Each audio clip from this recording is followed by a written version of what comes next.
As always, thanks for tuning in. I appreciate the support out there. Today we're going to go over the Taurus G2C Rear Sight options. This applies to any of the Tauruses that have that same rear sight. That's the original screw, that's the original sight. This is the ghost ring optic rail, and this is the optic plate.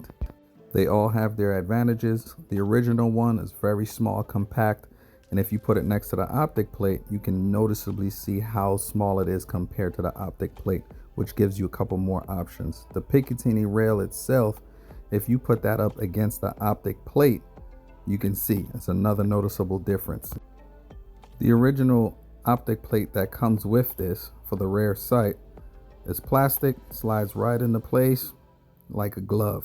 Even without the screw, you can see how snug it fits in there. It's perfect. That's the original one. Of course, it's going to be built for it.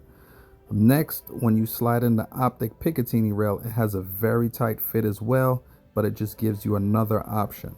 And that way, if you want to put that RMR on there and mount it, there you go. Takes 2 seconds to do that. Next, the optic plate, that gives you another option. It has a lower profile than the optic picatinny rail, but it is a little bit more loose because it does fit on a couple of different pistol platforms. So it's not fitted perfectly for it, and as you can see, it's quite loose. With recoil, you might want to get a screw and put a little bit of something on there to keep it in place.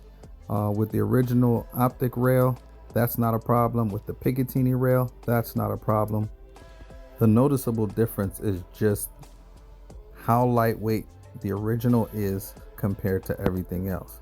When you look down the optic picatinny rail, it's also doubled as a ghost ring, which helps out. So even if you do put the RMR on there, you do have that secondary.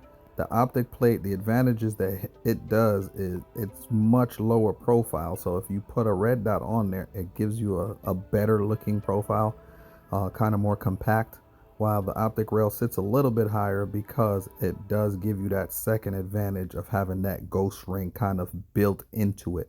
So it fits the gun a little better. You can see the forward sights through it, even if your RMR goes out, and you still can mount something on there. So it kind of has the best of both worlds, and it's aluminum grade, so it's very lightweight. Obviously, I have all three. I've shot with all three, and I've had pretty much the same grouping every time that I've shot.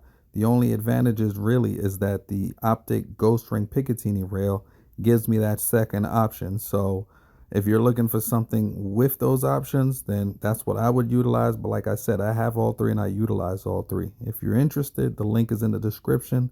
Thanks for tuning in.